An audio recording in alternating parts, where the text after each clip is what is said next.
So it's very difficult for me to find the right words to express my feelings about Dr. Martin Luther King Jr. He was a man I knew personally and regarded as a brother, a friend, a colleague, a prophet, my hero, and just a simple human being filled with love, peace, and compassion for all humankind.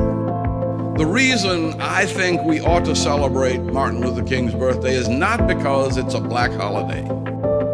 Martin Luther King began to heal our nation of its racial wounds and made the unique contribution in history of advocating that this could be done without the destruction of either person or property.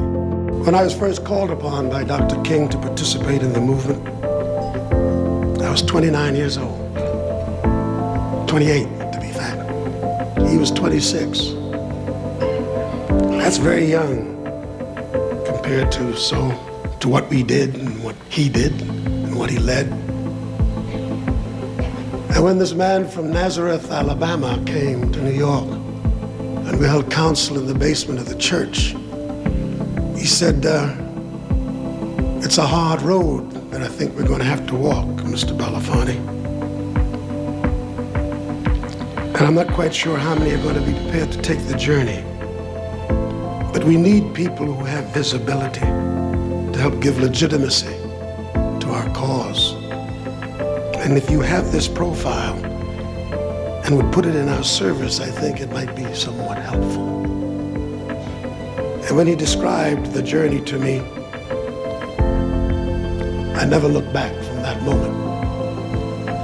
He was an inspiration. He was a force. He was a visionary that comes once in a millennium. That's the spirit of Martin Luther King Jr. So I borrowed a text for this morning. It's from Paul's first epistle to the Corinthians. And it says, to each is given manifestation of the Spirit for the common good. And that's what I want to lift out. And that was a characteristic of Martin's life and ministry that I don't want us to overlook. He lived, worked, taught, bled, died for the common good. There's a responsibility, my friends, and regardless of how tired you become, and Dr. King spoke of the fatigue, and there are pictures of him wiping his brow, and you can tell that he is so weary, but he never backed off from humanity, regardless of race, creed, or color. He set an example for all of us to follow. We as a nation, we have not reached the promised land. We are still wandering around, bumping into each other in the wilderness. The dream, that magnificent dream fiercely pursued by my father, is still only a dream. Racism, sexism, injustice, poverty, violence persist. But we can turn things around. We cannot throw up our hands in frustration and despair and decide to forsake the dream. We have been given a mighty challenge, and it will take a mighty effort, but we have no choice. My father's utterance rings persistently. Either we will learn to live together as brothers and sisters, or we will perish together as fools. To build a bridge for African Americans, you have to know who you are. We have to know who we are. It is no accident, I truly believe this, that God chose a man called King to remind and reprimand this nation for the ills done to a kingly people from a kingly place. I heard the words of this man, a minister in a jail cell in Birmingham. in April of '63 who simply wrote, "We are all caught in an inescapable network of mutuality, tied in a common garment of destiny." He was making real on that dead language that is the hallmark of a nation, those three simple Latin utterances, e pluribus unum.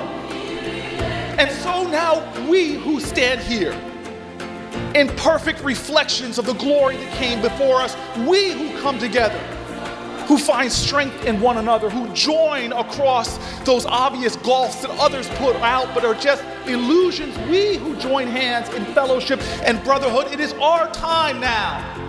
The call from our ancestors has come up. We must stand up because people stood for us. They fought for us. They bled for us.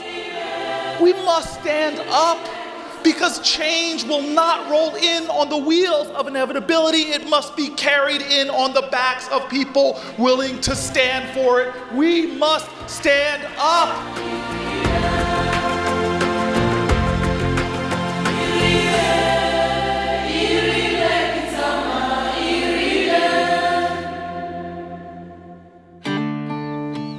Growing up in the Deep South, I spent long days in the hot sun picking cotton, but I dreamt of doing more and being more. I was valedictorian of my high school class in 1954, the same year that segregated schools were ruled illegal.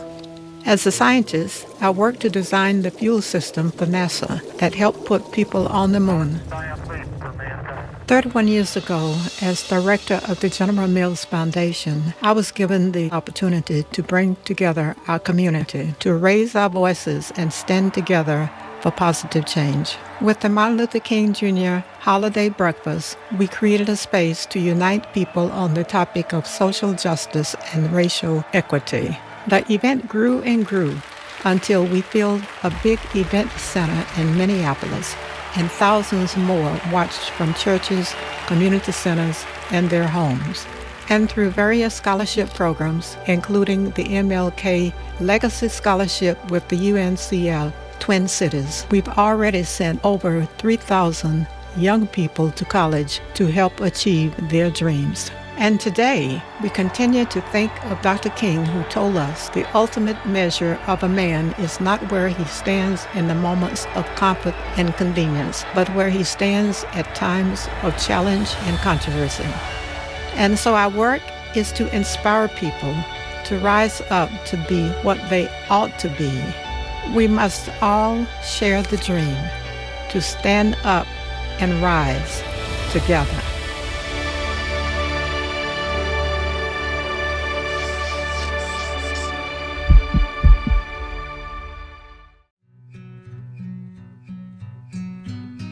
So Retha, you've had a dynamic and fascinating career, really 3 careers, from helping to put a man on the moon, to working in the food industry, and then dedicating the second half of your career to philanthropy and education. What advice would you have for future female leaders? First of all, I want you to carve out your own footsteps.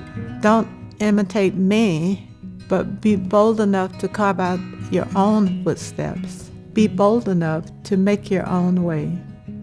Well, you certainly made your own way. Did you ever think, when you were growing up picking cotton at a field as a 5-year-old, that later in your life you would be someone who would be working for NASA, responsible for putting someone on the moon? Did that ever cross your mind as you were a 5-year-old growing up a cotton field in South Georgia? No. I never dreamt of that. But I had dreams. And when President Kennedy made that speech before the joint session of Congress, let's send a person to the moon, he made me a believer of that was possible. Almost anything is possible. Yes, that's right. You talked about his being, you wanted to kind of be the leader that Dr. Martin Luther King Jr. would want to be, and you talked about being hopeful. I know you're humble, but you are that kind of leader.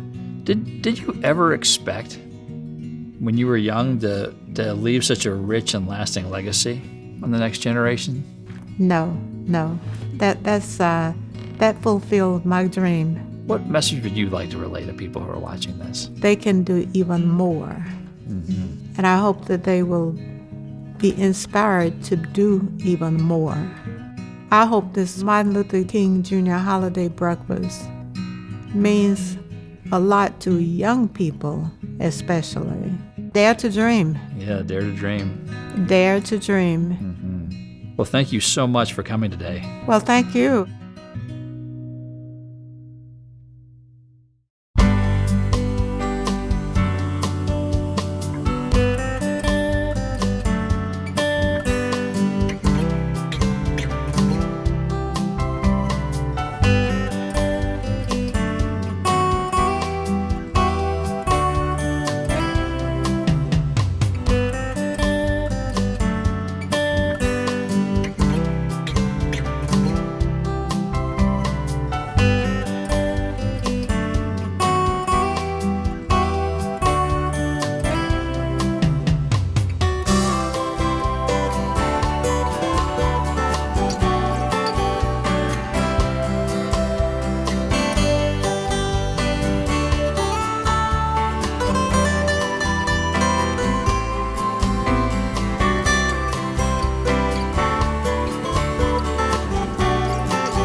We come together today to reaffirm our commitment to advancing social, racial, and educational equity.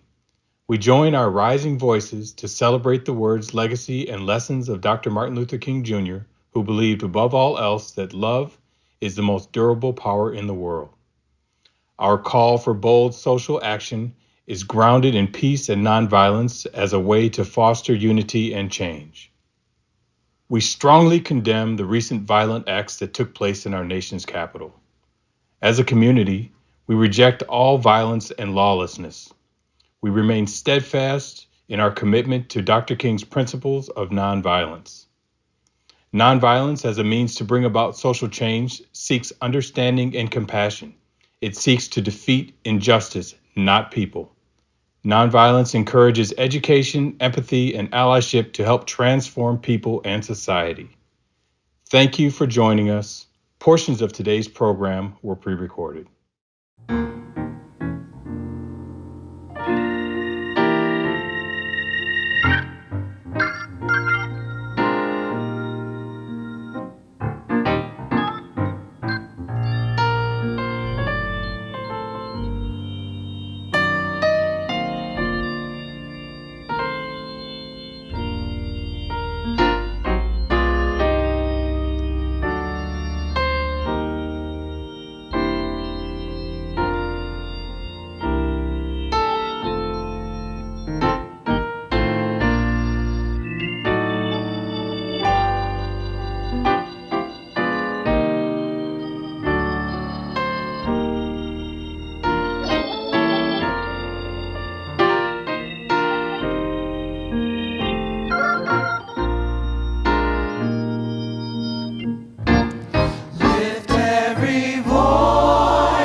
marching, fighting till the victory is won.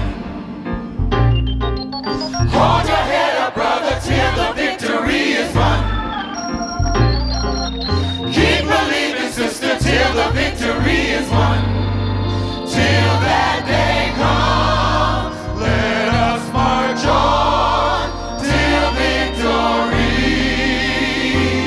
is won. Is won.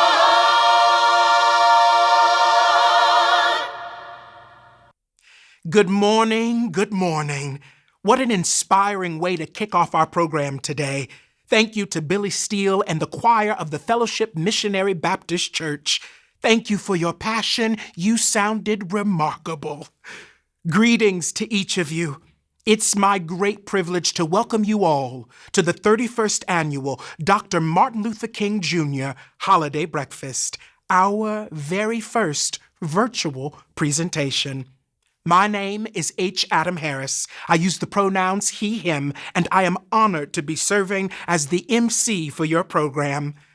I am here in Minneapolis on the ancestral land of the Dakota and Ojibwe people. I'm grateful to Native activists, and I commit to learning more about how I can support Indigenous communities. First and foremost, we hope you and your loved ones are healthy and well. As we've heard countless times before, these are unprecedented times, and we need community now more than ever. We find ourselves in the midst of a global pandemic that is redefining social interaction, and here in Minneapolis, we are at the epicenter of urgently needed systemic change. Please, let me extend a thank you to all of the people helping to keep our community safe and moving forward. The healthcare workers, the first responders, our teachers, and the countless people working the front lines each day. Thank you. Just like in years past, we have an exciting program of speakers and community leaders. Thank you all for joining today. In addition to our yearly remarks from Dr. Michael L. Lomax, President and CEO of the United Negro College Fund, we're thrilled to be joined by Ambassador Andrew Young and Dr. Bernice King, who will share with us their memories and insights of Dr. King, his leadership, and the urgency of his message today. Our theme for this year's event is Our Rising Voices, a call for bold social action. The celebration is brought to you by General Mills, our justice sponsor, Best Buy, and countless other generous organizations coming together to support the UNCF Twin Cities, and with your generosity, helping to raise scholarship money for local students to get to and through college. Together, we join our voices, our rising voices, to reaffirm the words and legacy of Dr. Martin Luther King Jr., who taught us our lives begin to end the day we become silent about things that matter. Let's get things started. Please let me introduce you to the chair of this year's program from General Mills, Chris Majors. Thank you, H.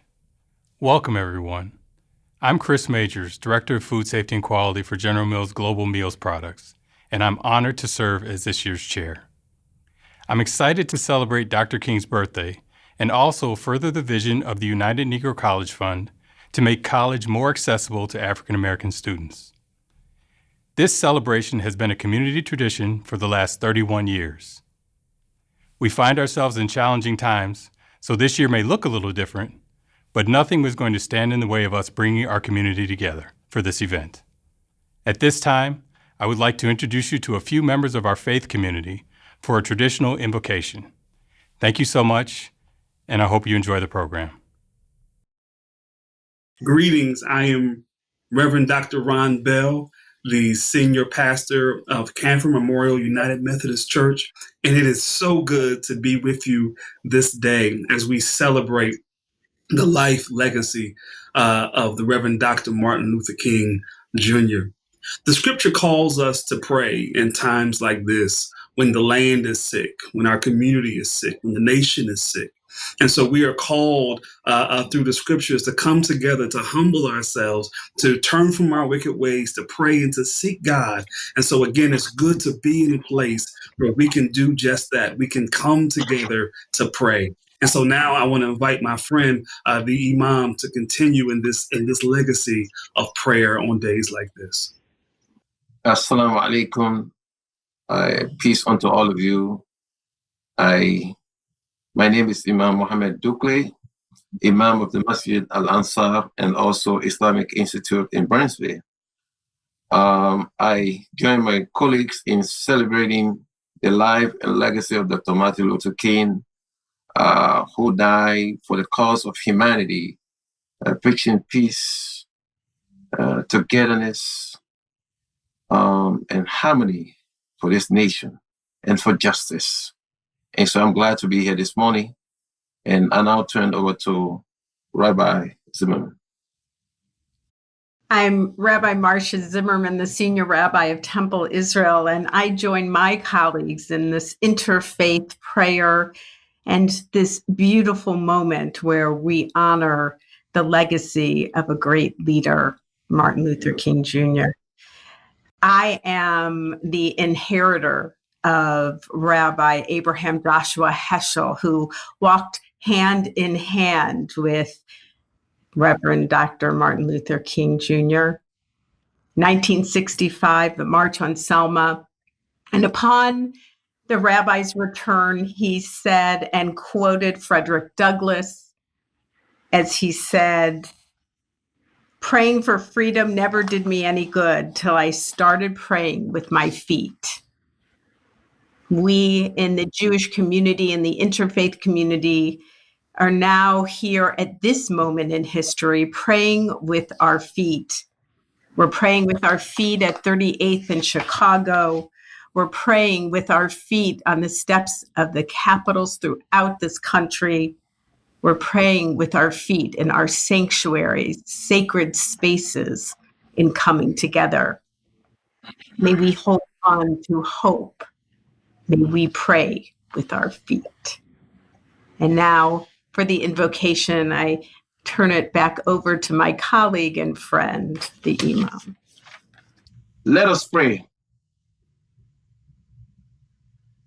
O Allah, we ask you by your mercy, which embraces all things, and by your strength through which thou dominatest all things, and toward which all things are humble, and before which all things are lowly, and by your invincibility through which thou overwhelm all things.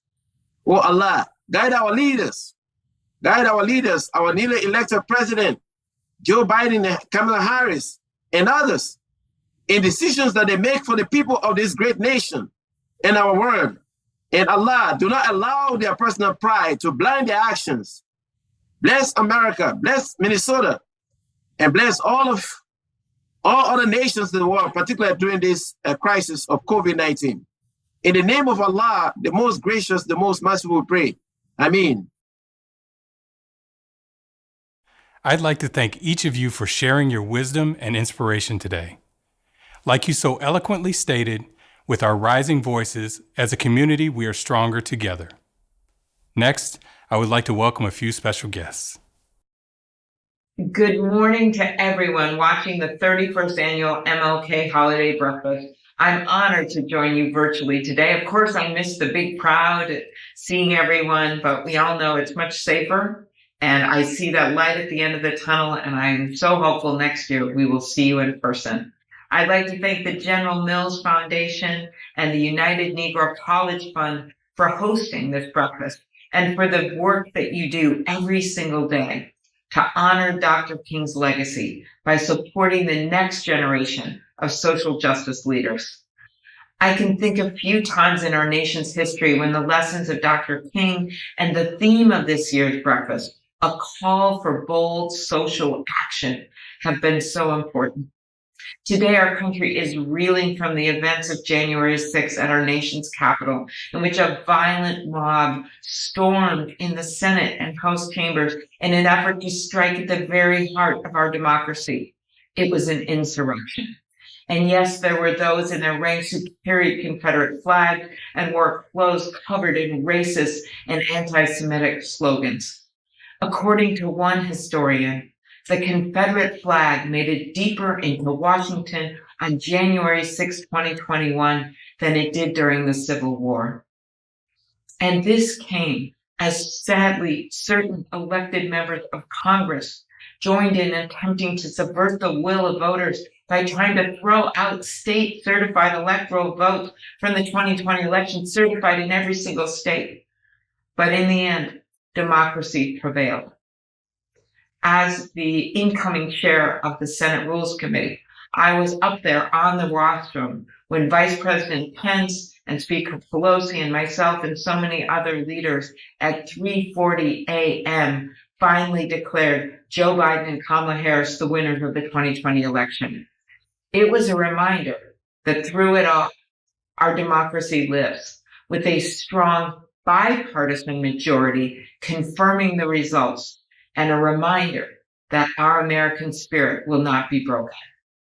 And on January 20th, we will not only witness the swearing in of Joe Biden, but also Vice President-elect Kamala Harris, who will become the first African American, first Asian American, and first woman vice president in U.S. history, showing a generation of little girls and boys that anything and everything is possible.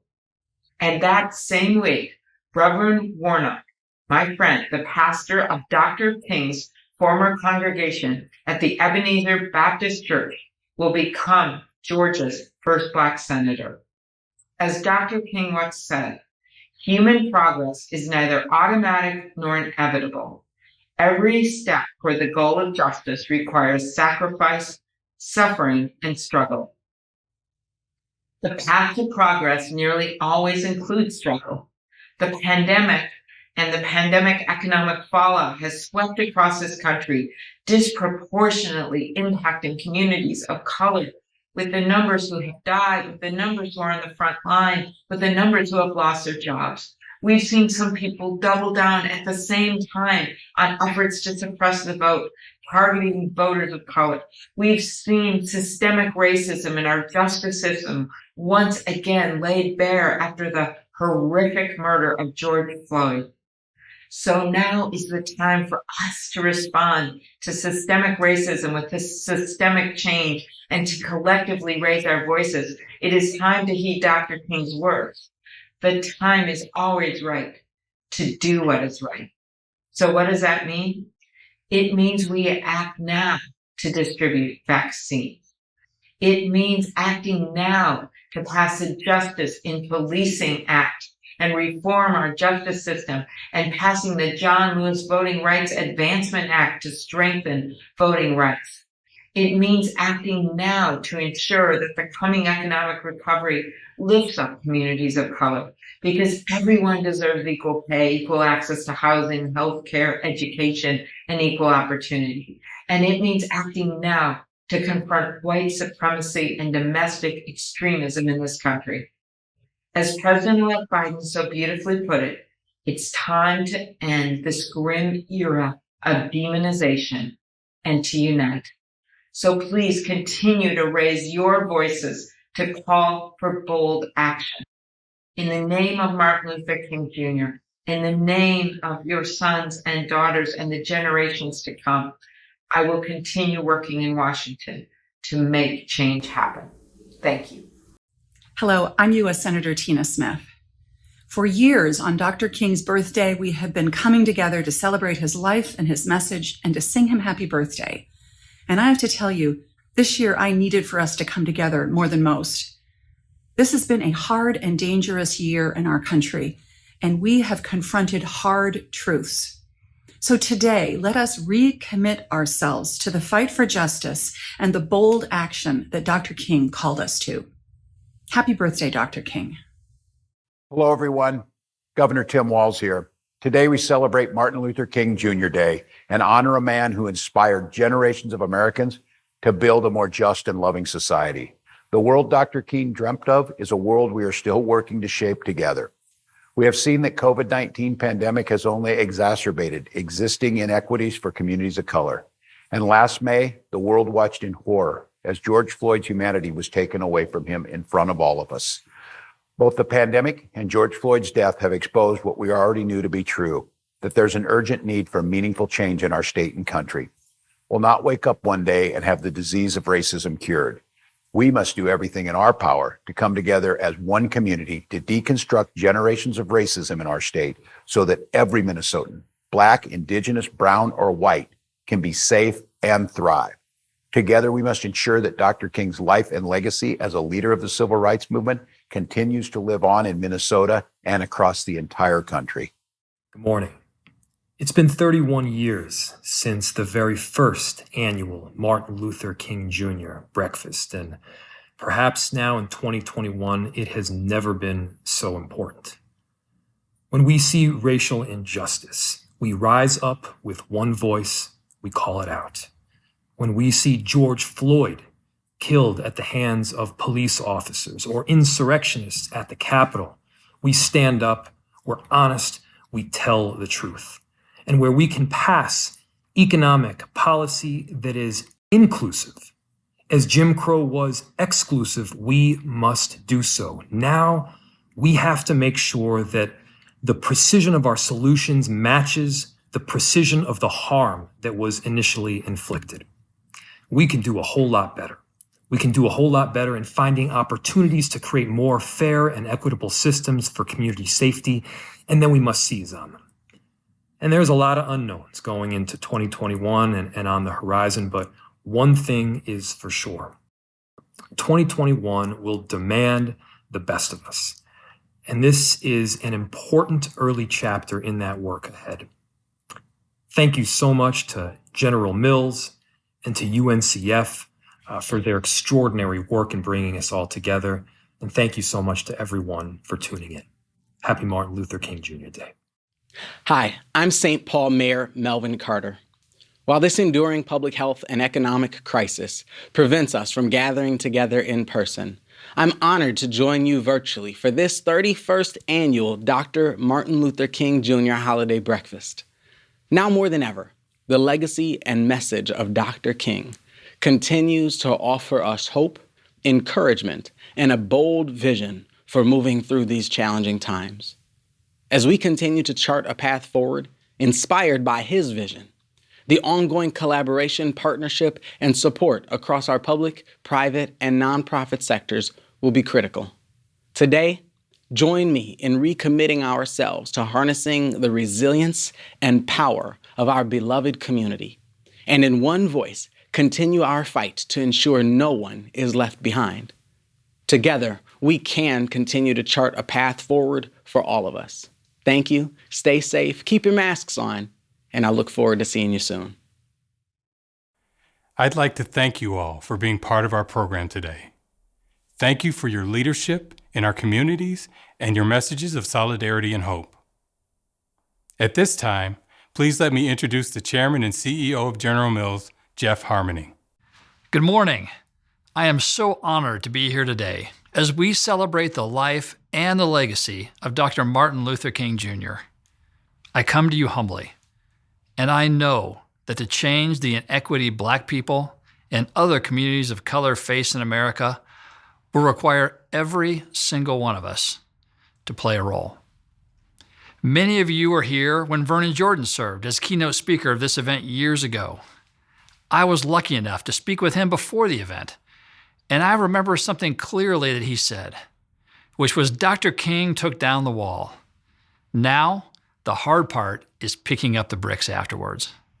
Today, we find ourselves literally and figuratively picking up the bricks after the killing of George Floyd and countless others before him. Black lives matter. So we're building, and it takes many hands to build. It takes all of us, and we need to be moving in the same direction. To make change, we need many groups of like-minded people in every community and every sector to help create solutions. For my part, I will continue to lead General Mills and lean in where we can make the most impact in equity advancement, including racial disparities in food access and advancing equity in education. We, and I, will continue to listen, to learn, and to work hand in hand with the BIPOC community, because they are the ones that have the wisdom needed to do this important work.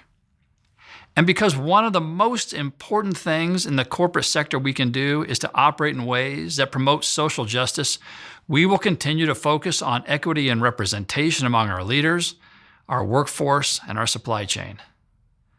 While we take great pride that people of color account for approximately 1/4 of our management team and 1/3 of our board of directors, and the fact that we're doubling our commitment to minority-owned suppliers, we and I still have a lot of work to do.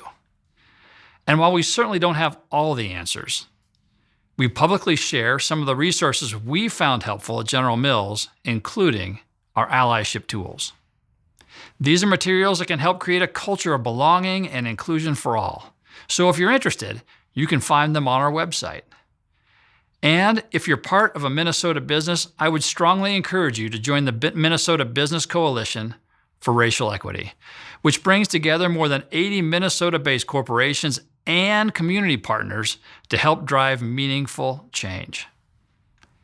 When Tony Green from the UNCF and Dr. Retha Clark King from General Mills got together 31 years ago to create the first MLK Breakfast, their goals were to unite people on the topic of social justice and to help send Black students to college.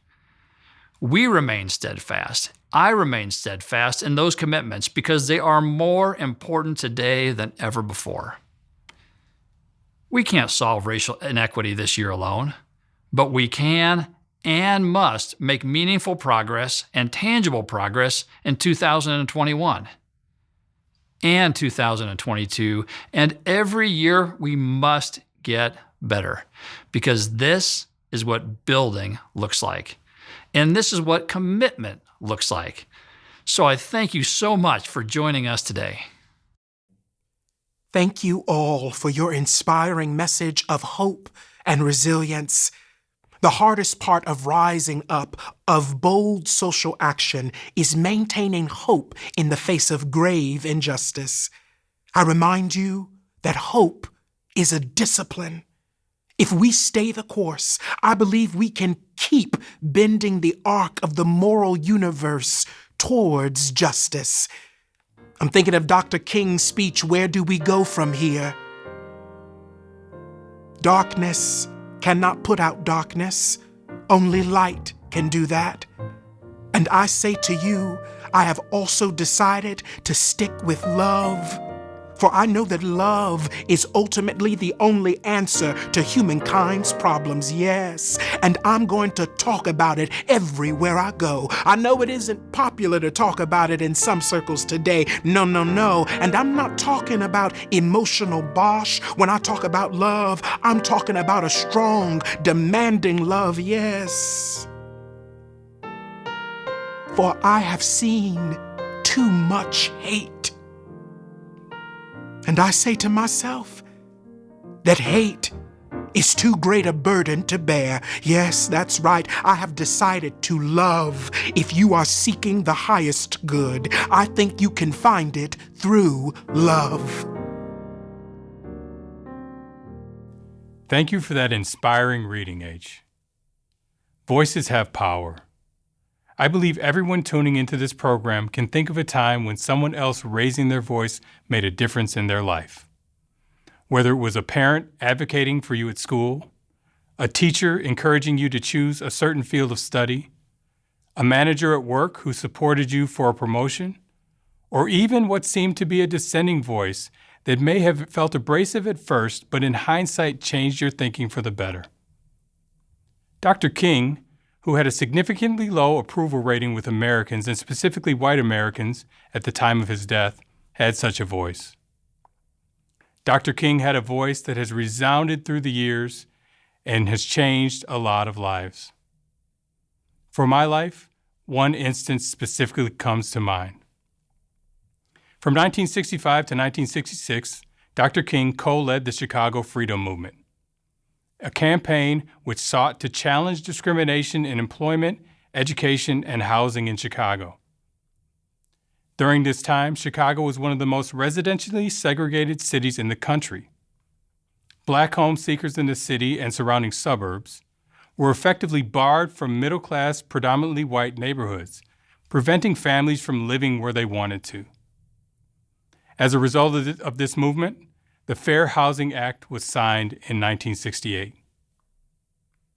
In 1974, the Chicago area suburbs were still very segregated, but my parents, who wanted my sister and I to attend a particular elementary school, were able to buy a home in a primarily white area of Broadview, Illinois. Although it was within the law for my parents to buy the house, we were still met with nasty and brutal racism. We did eventually become part of the community, and last year that same elementary school invited me to be their keynote speaker during the 2019 commencement ceremony. I believe Dr. King would be pleased with the theme of this program. He raised his voice many times to call for action. At the same time, Dr. King also knew that his voice was not enough. He said, "In the end, we will remember not the words of our enemies, but the silence of our friends." Over the last several months, and especially after the murders of Ahmaud Arbery, Breonna Taylor, and George Floyd right here in our city, there have been many more voices. These have been voices of politicians, activists, and business leaders. Our friends and allies have raised their voices like never before. Many have said that the murder of George Floyd has changed them forever. But we must remember what gives those voices power. It is that they are backed up with action. Dr. King came to Chicago in 1965 to raise his voice. When the Fair Housing Act was signed in 1968, that was action. When my parents persevered through terrorism of racist threats and vandalism in 1974, that was also action. Those actions impacted me and helped to make my life and my family's life better in many ways. I'm so thankful for those voices that rise up and drive action. Remember, it is a choice to raise your voice, and it's also a choice to take action. This is our time to take action.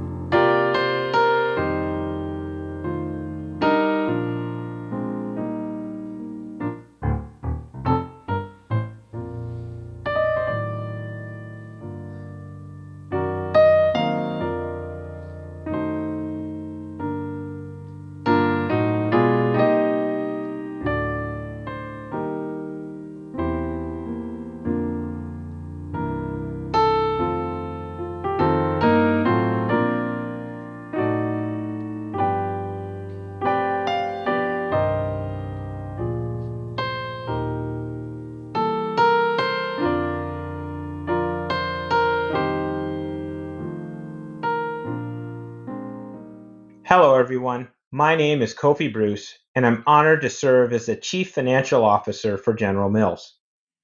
Historically, we have taken a moment to honor the incredible work of a local community leader who has made significant contributions to equity and educational access. We have called them our local legend. Last year, we were thrilled to celebrate the contributions of Dr. Retha Clark King and the lasting mark she made on our community. This year, we wanted to approach things a little differently. For 2021, we are calling this recognition Local Leadership. We would like to take a moment to celebrate all the great work being done throughout our community during these unprecedented times. Faced with the uncertainty of the global pandemic and the unrest surrounding the killing of George Floyd, our community stepped up to lead the conversation, drive change, and rebuild for tomorrow. Here are just a few of the remarkable contributions Minnesota has shown, and the nation that we are stronger when we work together. From General Mills, the United Negro College Fund, and our generous sponsors, thank you for all the leadership and guidance. Good morning, everyone. It's an honor to join all of you in celebrating Dr. King's legacy. And I'd like to thank UNCF and General Mills for bringing us all together in this virtual format. Since its founding, UNCF has been committed to bridging the painful divide that arises when, as a country, we believe in the power of an education, but are not fully prepared to ensure that it is universally accessible. This problem is present across our nation, and sadly, no more so than in Minnesota, where, as you all well know, our education-based achievement gaps are among the worst in the country. The good news is that UNCF is not alone in addressing this failure here in our state and more broadly across the country. In fact, many of us gathered here today have, in ways large and small, engaged in these issues for years. But in the wake of George Floyd's death in our own backyard, we asked ourselves, what more could we do to create and support real systemic change in our country and community? At Best Buy, we understood that we had not done enough and said publicly, we will do better. Better at addressing underrepresentation in all parts of our business, better at overcoming technology inequity in our communities, better at developing educational and career opportunities for those who need it most. We said everything was on the table, and we meant it with full humility. Now that statement has evolved into bold commitments. Last month, we announced goals that address how we recruit, hire, and retain BIPOC, that's Black, Indigenous, and people of color employees, and how we're expanding opportunities for youth across the country. Some of those commitments include filling 1 of every 3 new non-hourly corporate positions with BIPOC employees and creating parity in retention rates amongst all employees. Others centered around the $44 million we have dedicated to expand college prep and career opportunities for BIPOC students. This includes, in partnership with UNCF, 16 scholarships for historically Black colleges and university students. While I am proud of the work we have done so far, we still have a long way to go. And I know everyone here today is committed to continuing this journey with resiliency. As we celebrate the life of a remarkable man, let us redouble our efforts to use our rising voices to ensure we are giving every child a chance to dream, or the path to make that dream come true. Thank you.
Good morning. Thank you again, Billy Steele and the Fellowship Missionary Baptist Choir. Don't we love them? We love you, and there ain't a thing you can do about it. 2020 has been a year of transformation for so many of us across this nation. We were challenged to step up and out of our own comfort zones, to look within our heart and pull from our faith to believe in the goodness of humanity and to answer the call for bold changes. Some answered the call by running for elected offices. Some answered the call by taking to the streets in peaceful protest. Some answered the call by helping to clean up our neighborhoods and business communities that were devastated by civil and racial unrest. Some answered the call by volunteering to distribute food and necessities to families, healthcare workers, and communities in need. Whatever way we chose to answer the call, we realized that we are better together and perhaps for the first time saw and felt the pain of our brothers and sisters who have had knees on their necks for far too long by an unjust society. UNCF answered the call by meeting the needs of our HBCUs in serving our students, many of whom are the first in their families to go to college, are from households with annual incomes less than $35,000, qualify for federal financial aid, and hold down part-time jobs to supplement the cost of college. COVID-19 hit these students and our campuses hard, but UNCF went to work to get the critical emergency funding and relief needed to help students get home, rent temporary housing, buy food, and even equip them for online distance learning. For 76 years, UNCF has helped more than 500,000 students graduate from college, and we can't let today's health challenge overwhelm such vital and significant progress.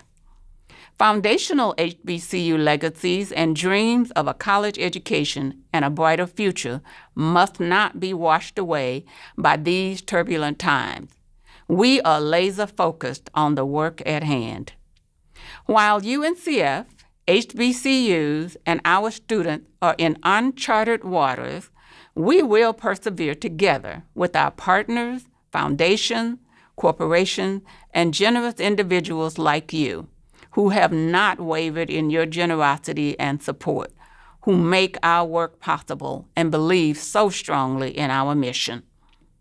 To our allies and champions here in the Twin Cities, you have answered the call by digging deep to address the racial and social inequities our students are facing in the midst of today's global pandemic.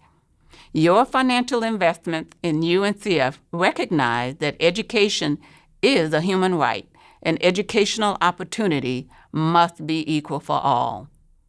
Thank you on behalf of Team UNCF as we do all that we can to support young people traumatized by COVID and shattered by social injustice. Let's continue to work together to give them a renewed sense of opportunity and trust in their futures. These scholars are facing insurmountable challenges, but in spite of all that 2020 has thrown at them, they are surviving and thriving. We want them to know that their lives matter and have value. We want them to know that we will be there for them, as we have been for the last 76 years. You will hear from one of our rising scholars, Zarina Cementelli, who will share her journey of survival as she pushed through so many injustices. Her struggles were real. Her needs were great. Zarina is a living testimony to the power of human resilience and courage to keep dreaming bigger dreams. Write the vision, make it plain. Let's take a look at a few of our students and their stories. Wake up every morning with a goal on my mind. I gotta go grind if I wanna shine in my prime. And if I fall down, I'ma get up one more time. There's mountains to climb, and I'm on my way up, doing everything I can just to keep myself up. Got God on my side, so you know I'm in luck. No fear in my heart when stuff gets tough. I'm beating the odds, praying to God and standing up. There's nothing better than self-liberation, releasing your mind from the chains it's been placed in. You gotta get out, travel about, and explore the world. I'm trying to do all the things I dreamt as a little girl. My name is Desan Frazier, sophomore business marketing major from Minneapolis, Minnesota. I go to Morehouse College in Atlanta, Georgia. My name is Eric Van Anthony McDavid Jr. I go to Tennessee State University. It's in Nashville, Tennessee. I'm studying right now supply chain management. My name is Jonathan Goins. I'm a sophomore at CU Boulder, and I'm studying computer science in the School of Arts and Science. My name is Zarina Simontelli. I'm a junior at Spelman College, and my major is comparative women's studies with a concentration in music and social justice. I want to work in the Google kind of like company for sure, even just kind of one of those bigger tech companies. My end goal with this business degree is to get a venue of myself and, hold community events and concerts as well. Pursue music in the entertainment industry. I'm not sure if I want to go to art school yet or just go right into the industry. It really just depends on where life leads me. If anything that I do, I plan on achieving to the best of my ability. I am the one that can do it. Being at an HBCU means that I get to go to school with a lot of young men that look like me, young black men. There are teachers that also look like me, and they can relate to my story. You get to see where people come from, and you get to see different struggles. You get to see different people, and they're all intelligent. They all have potential in being great. It's nothing like going to a HBCU, I'll tell you that. Attending an HBCU to me means looking deeper at who I am beyond my race and being able to be surrounded by people who you can identify with, so then you can kind of take a deeper look at who you really are. Very expensive and very stressful. Yeah, it's extremely expensive. Without scholarships, it's around like $50,000 a year. If I didn't have scholarships, I wouldn't be able to go. It helps me pay my rent, helps me with my books. Meal plan, dorm room. I've been saving up throughout high school, like work a lot. COVID really showed how unstable life can be. One of the main points being kicked off of campus and not really having a place to go outside of that and having to figure that out. I felt great when I got in. I feel even better now. It felt good. It felt really good. A lot of stress was moved off my shoulders. Let me sleep at night knowing that I'd be able to pay for school. With the help of, all the UNCF and all the donors that allowed me to even stay in school, because I know with the pandemic, a lot of people haven't even been able to continue virtually just due to home life situations and things like that. So thankfully, I'm one of the students that have been able to continue. I feel like I still got a lot of work to do, but being able to go to Atlanta and go to school and hone in on my schooling and being disciplined, still playing football, this is something that I always dreamed about. Being able to be supported by scholarships and a whole team of people who see me and believe in me really helped me to realize that the sky isn't the limit. And, I'm just getting started on this entire journey. So very thankful for everyone who's helped me along the way. I've always wanted to pay for somebody else to go to college. That's why I am grateful for UNCF, because they're doing that. But I also want to be somebody that I can pull somebody who I see potential in, and I give them the opportunity to better themselves, and that'd be great. Receiving a UNCF scholarship will mean I'll be able to graduate college. It means the world for my family, for me. A UNCF scholarship to me means that they're betting on me. They're putting all their eggs in my basket. They think that I can be successful, so who am I to not try my best to make these people proud?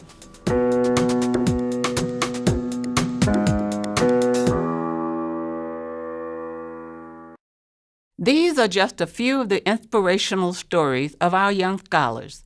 We invite each and every one of you today to answer the call to help our scholars live out their dreams of going to college. UNCF believes that an HBCU education changes the trajectory of our students' lives. Join us in making bold moves to help tackle systemic changes that are pivotal to our students and communities doing better and being better. We still have good trouble to get into, And you can play a part in helping UNCF remove the financial barriers that can make the difference in not only whether a student can get to college, but whether that student can stay in college and graduate on time. Your donation can inspire minds, build potential, fulfill dreams, reshape the lives of bright young people whose greatest desire is to go to college, complete college, and succeed in life. Because remember, a mind is a terrible thing to waste, but a wonderful thing to invest in. Next, I would like to introduce the President and CEO of UNCF, Dr. Michael L. Lomax, for the next exciting part of our program. Thank you so much.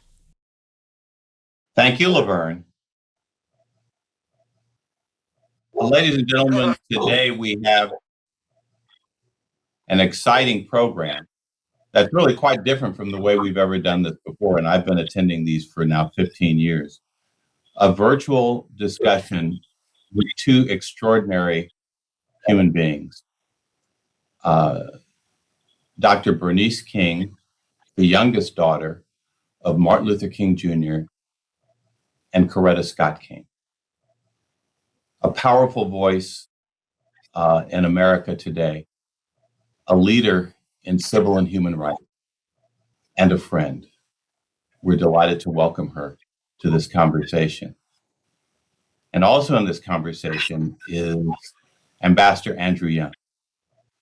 We refer to him in Atlanta as Ambassador Young, but he's also been our mayor, he's been our congressman, and as Bernice well knows, he was a lieutenant of Dr. King throughout his ministry in the 1960s and was by his side when he died in Memphis in 1968. Our theme today is Our Rising Voices, a call for bold social action. And I can't think of two human beings whose powerful voices and insights will be so important to helping us understand how we will come to terms with this theme and the challenges that we face today. We're taping this discussion in December, in the final days of 2020. The conversation will be streamed, as it is being streamed now, on January 18th, which would be the 92nd birthday of Dr. Martin Luther King. This has been a celebration which we've had in Minneapolis for 31 years. In 2 days, we will inaugurate the 46th President of the United States, Joseph Biden. And his vice president will be Kamala Harris, the first woman, the first South Asian woman, the first Black woman to serve as vice president of the United States. In one sense, this is a period, I would suspect, of great optimism for many, but 2020 has been a period of extraordinary challenges. 2 twin pandemics, COVID, a disease which has ravaged Black and brown communities and exacerbated the gaps and divides, the inequalities of our country, and raised them up for all of us to see. And anti-Black racism, which we've seen in the police violence and the white supremacist violence, which left Ahmaud Arbery dead in Georgia, which led Breonna Taylor dead in Kentucky, and George Floyd dead in Minneapolis. A year of extraordinary twin pandemics. So in that context, we embrace this theme of Our Rising Voices, a call for bold social action. And I'd ask my two guests, Bernice and Andy, to share with us their observations on 2020 and the challenges we face in 2021. Bernice? So, Michael, thank you first of all, and the UNCF for this opportunity. Obviously, this has been a very redefining year for our world. When the pandemic hit, I think there were so many people who were hoping that it would be over quickly, and it extended. I tend to look at things out of a spiritual eye. So I want to come from that perspective. I believe this is the universal, for me, God's way of sitting us down, quieting us, so that we would really begin to connect to our humanity, and to think about the ways in which we have been conducting ourselves as citizens of this world in various sectors. We have been moving rapidly in the direction of expanding this enormous wealth gap. And the greater the expansion of the wealth gap, I believe, the more intense the violence will be.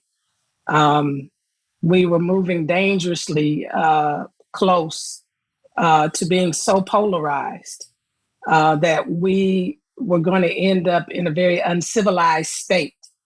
And so this pandemic, I'm hoping, has afforded people an opportunity to do what my father called for in 1967 when he wrote his book, Where Do We Go From Here, Community? And he spoke about it as well, which is the need for a revolution of values, a reordering of priorities, where people are now at the center and not things and materialism. For me, it's been a time of reassessing and I've tried to follow those important values in my life, but more importantly, to redouble my efforts through the King Center. I serve as the CEO of the King Center organization that my mother founded 2.5 months after my father died, as the official living memorial to the life, work, and legacy of my father. And our efforts to really educate and train people in this nonviolent way of living that, to me, is the only way to create a more just, humane, peaceful, and equitable world. So I'll stop there because I've said a lot. And Ambassador Young. But you've said a lot. Keep us going. Andy, you got to follow Bernice. Well, I can go back because the first speech I ever gave on a national scene, Minneapolis, and her father was in jail in Birmingham, and Constance Baker Motley was his attorney. Connie Motley was scheduled to speak at one of the big, either NAACP or HBCU. But it was the biggest dinner in Minneapolis. $25 a person in 1963. Wow. See? And then her daddy, Dr. King, was scheduled to speak the next night in Detroit, and he's in jail. And she says, I can't leave him in jail and I can't leave town. I said, well, you want me to call and tell them to find a substitute? They said, no, you go. And I said, so I showed up, and it was actually my first speech. And I'm grateful to Minneapolis because they didn't boo me when I came, which I expected. They listened to me tell the story of what was going on in Birmingham. And then the next night in Detroit, the importance of the institutions that we've been taking for granted. I don't know in the audience there, but I bet a healthy percentage of them, especially the leaders, had an experience in historically Black colleges and universities. Our vice president, I'm very proud to say, is a graduate of Howard University. This June, I will be 70 years out of college. I graduated in 1951, and I knew nothing when I went there. I didn't learn that much there, but somehow they made me the man. They made me whatever man I have become. And we need to define that process of what is it that HBCUs do to us? So what is it that education does to us? And I am very proud of the way the business community has come forward. Citigroup did a study of what's wrong with America, the economy, and they came to the conclusion that discrimination costs the economy $16.5 trillion since 2000 to 2020. It's almost $1 trillion a year that would be changed if women were paid the same as men, if minorities were not discriminated against in good, better paying jobs, and if it was really done fairly. But I've been shocked that almost every major financial institution has made at least an intellectual commitment to put a financial dent in the problems of the economy and in the poverty. That we gave $1.7 trillion tax break to the people in the top 2%, and it had very little impact on the rest of us. And what we're saying is, let's stand up together and reorganize the relationship between us so that we can have a beloved community. We can live together as brothers and sisters, and we can care for each other. And continuing the ministry. And, you know, one of the elements that I always think about with Mrs. King is that, you know, she was graceful and gracious, but she was also determined and persistent. And what can we do? Because we can tell people they must be different, that they should be different, but how do we get them to be different? You know, I was sitting in a room with a gentleman who works in the area of diversity, equity, and inclusion. And he was talking about how all these studies had been done, you know, around, you know, the traditional way of doing equity and inclusion, you know, through having, you know, all of these different trainings, et cetera, and trying to educate people, this kind of cognitive approach. He said, but what we're discovering is that it takes an experience for people to recalibrate. And the reason I said that is, you know, my father said men hate each other, and that men is universal for the women that are listening. And it was the language of the time, but men hate each other because they fear each other. They fear each other because they don't know each other. They don't know each other because they don't communicate with each other. And they don't communicate with each other because they're separate from each other. I really think when we talk about bold action, you know, nonviolence, one of the first principles, nonviolence is a courageous way of life. It's going to take some bold actions and courage to come out of our comfort zones and our silos to really cross some lines and barriers to experience each other. Because until we do that, we're going to continue to divide. We're going to continue to separate. We're going to continue the rhetoric and the propaganda of fear. So I think it's really going to take some of that, you know, everybody that I know of, we sing to our choir. And when we talk about inclusion, I just want to say this. Inclusion means literally people who do not think like you. It's not like-minded. And every time we do it, because the danger of inclusion is, especially in the current climate, is as we move forward and we have to address these systemic racial issues, and we've got to make sure there's equity. But the danger as we move forward is that we do it in such a way that we forget in inclusion that even means the white male. Now, it doesn't mean that you may not have to make some fundamental changes. Yes, the boardrooms in America must change. There are too many white men in charge in America, making major decisions, and corporate America heavily influences Washington, where our policies come from, that affect our day-to-day social engagement, our livelihoods, everything. You know, today, all the progress that you talk about, we've seen continued growth and development in Atlanta.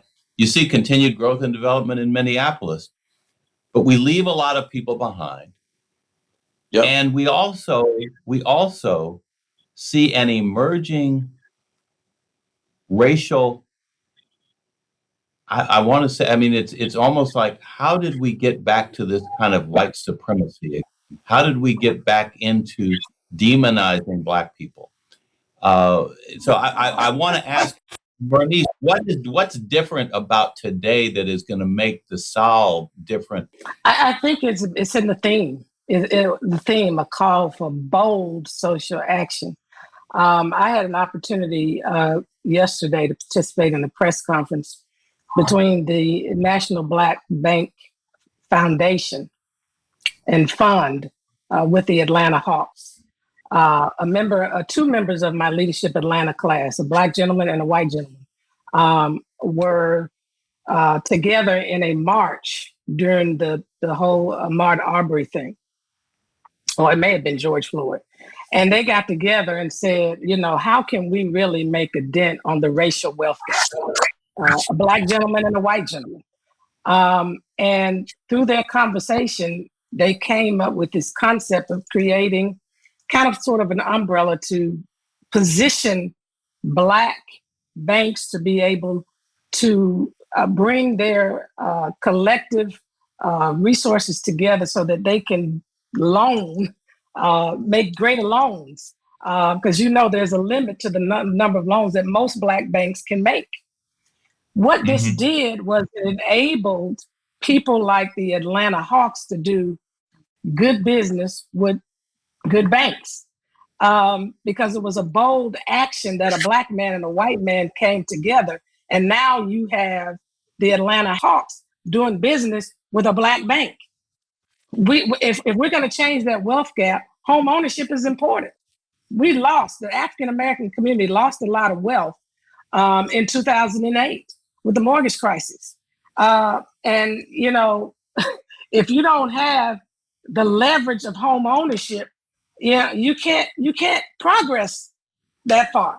And so this bold action where the Black banks have now decided to work together under this umbrella is so critical. That's a bold social action that's going to change the dynamics. What I'm hearing from both of you is a combination. Part of it is, as you say, bold social action. It's institutional change. But it's also deeply personal change. I mean, that it's got to begin in your home. It's got to begin in your dealings with your neighbor and with individuals. So it's not one or the other. It's both. Is that a lesson we learned from Dr. King and from your mother and from the civil rights movement? We do forget that did involve individuals making changes in their own lives and becoming a part of a movement that was designed to build a different neighborhood, to know people differently. Andy? But that's what nonviolence was all about. And that's why we called it direct action. We didn't wait for the Congress. We didn't wait because the business community is sensitive to a 3 to 5% drop in profits. It takes 50 to 60% to get the Congress to pay any attention to change. And so the business community, I think, as Bernice was just saying, that this is where what we're doing in Atlanta and Georgia is important in the election, but it's still going to happen quicker in the business community, and because it's good business. Now, we can call it racial injustice, and it is, but it's also, as Dr. King said, it's race, war, and poverty. And all of those things conspire to create evil lives. This is so powerful. I want to take us back to where we began this conversation, Bernice, with you saying there had to be a spiritual change. I think one of the voices we don't hear enough of is the voice of your mother, Coretta Scott King, as we talk about the legacy of Martin Luther King. And we don't talk enough, I think, about the Center for Nonviolent Social Change. People often think of nonviolence as a sort of pacifism, and so I think what Andy's saying is we've got to change people deep inside. You've said we've got to change people deep inside. Is there, and we have to, and you're also saying we have to think about nonviolence differently. That was your mother's, she worked so hard to build that center, and she believed so deeply in nonviolent social change. How is that a spiritual change? Is it a powerful change? How is that? How might that tool be brought to use in the 21st century? Well, first of all, people have to be open to going through the education and training. It doesn't just happen just because somebody says it. A cadre of people have to be willing to do that. And I'm constantly encouraging people to connect with us and in the training that we do, because we heavily focus on the philosophical side connected with the strategic side, meaning the principles of nonviolence and the steps.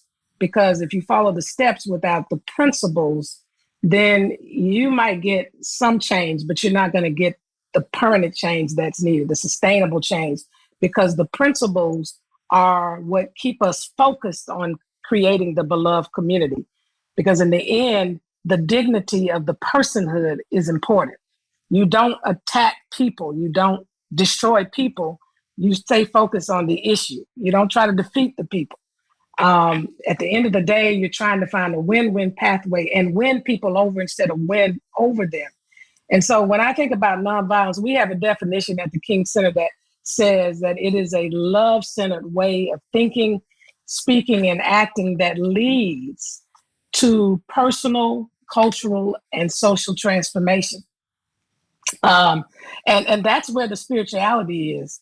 When we ever tap into the true power of love, Daddy talks about the connection between justice and love, that just love is implementing the demands of justice, is what he said. And that true power, meaning those people who have positions of power and influence in different spaces. And so, yes, it's deeply spiritual in the sense that it's internal first before it expresses itself externally, but it's also practical. Uncle Andy talked about the practicality of it, that at the end of the day, if we're going to make change in this day, I've been saying it since 2000, we have entered into the era of corporate social responsibility. We're 20 years into that now, and it probably wasn't until, maybe around 2005-10 where corporations really woke up and understood their incredible social responsibility. But just as Daddy had to help President Johnson, President Kennedy, to move in the direction of getting Civil Rights Act and Voting Rights Act, those of us that are citizens of these United States have to help corporate America to move in the right direction, to use their enormous power and influence to bring these changes to bear. And I think there needs to be a demand made on corporations to adopt a social justice agenda. Andy, But, that's you know, a powerful call to action. You got to step in here and tell us something else. it's good business. There's got to be somebody with a business sense to realize that diversity is good business. You know, I think that I was trying to think because we are coming to a close, whether there was a final statement. Can I have one more thing? No, you go right ahead. You gonna close this out? Let me have one more thing because I've been picking on. I've been picking on myself. My wife was from and Mrs. King, Coretta King, went to the same high school in Marion, Alabama. And Jean used to tell me, let me tell you something. If you and Martin had married any of those girls you were going with in college, nobody would have ever heard your name. There's nothing humble about the black preachers of that generation. And they were men of power, and they were men of intelligence, but it was the women that pushed the spirituality and the education. This is a total national, international, global spiritual opportunity. It's in here. I mean, the answers are not so much always here. They're usually in here. And in whatever conflict you have, my Bible says the kingdom of God is within you. And instead of scheming, well, as I said, my people who are called by my name, if they humble themselves and pray, then they will hear from heaven and I will heal their land and heal their lives. Thank you, Andy. Bernice, will you close us out? I just want to make this statement that my mother did make. She said, women, if the soul of the nation is to be saved, you must become its soul.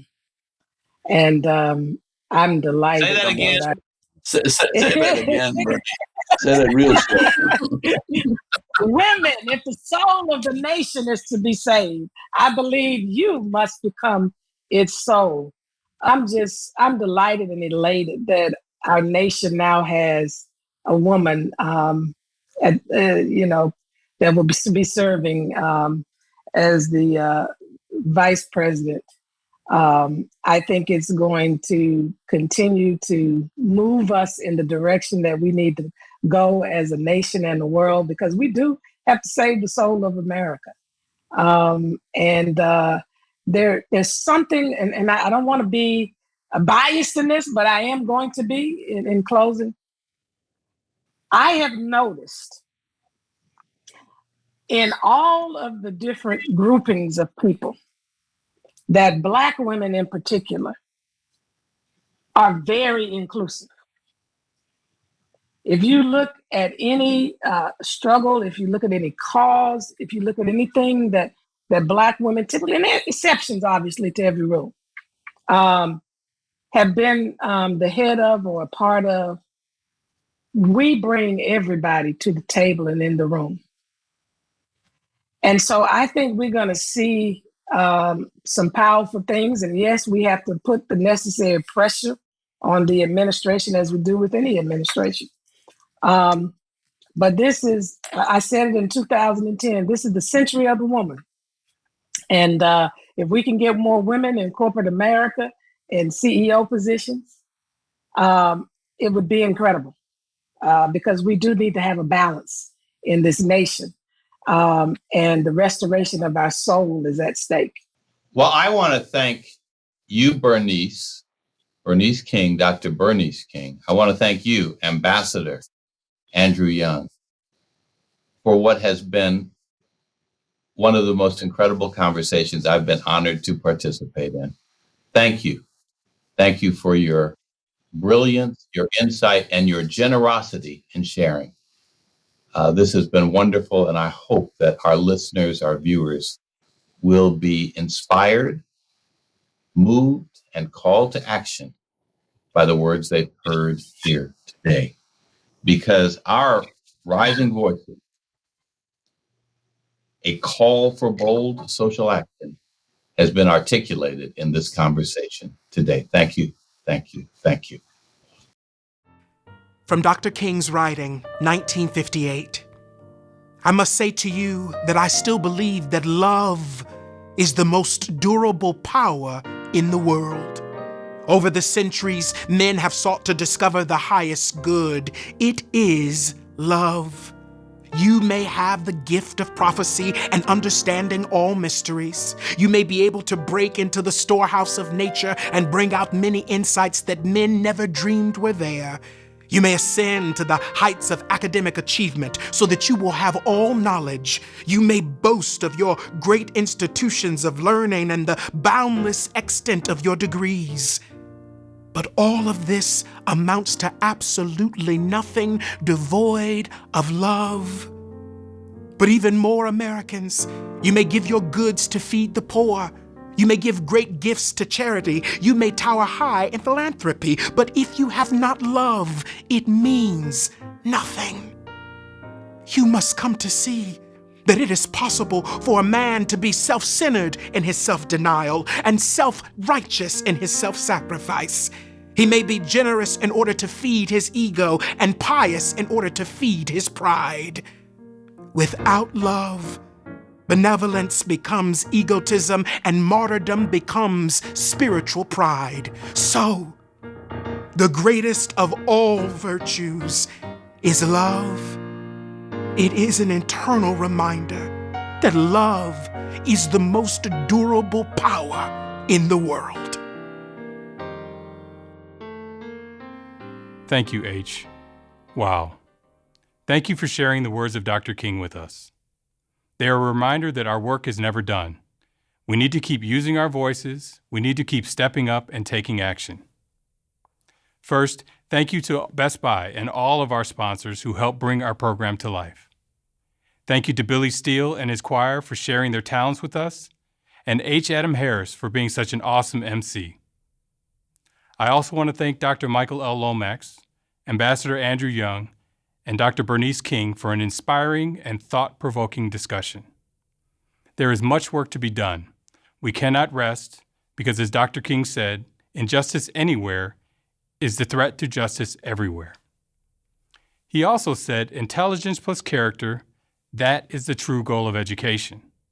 So with that, I ask that you consider, if you haven't already, to make a donation to the UNCF using the donation button. It's simple. The more we raise, the more scholarships we can distribute to deserving local students. Thank you. Thank you, and thank you to each of our speakers who joined us today. Each year, we open our hearts and minds to the wisdom of Dr. Martin Luther King Jr. May his legacy and his inspiration stay with you today and each day in the year ahead. The 31st annual Dr. Martin Luther King Jr. Holiday Breakfast would not be possible without the support of our generous sponsors. I want to thank each of you for your generous contributions to make this special day possible. Also, this year we are thrilled to be adding 4 additional virtual events to our Dr. King celebration. We encourage you to join us for these exciting conversations in partnership with the Minnesota Historical Society and Hands On Twin Cities. We are thrilled to be able to make this possible. You can find more information on our website. Finally, I want to extend a special thanks to each of you who made a donation to UNCF today. It's also not too late. You can be a part of this effort to make sure that we send young people to college to fulfill their potential. Finally, as our program comes to a close, it is my great privilege to welcome back Billy Steele and the Fellowship Missionary Baptist Choir.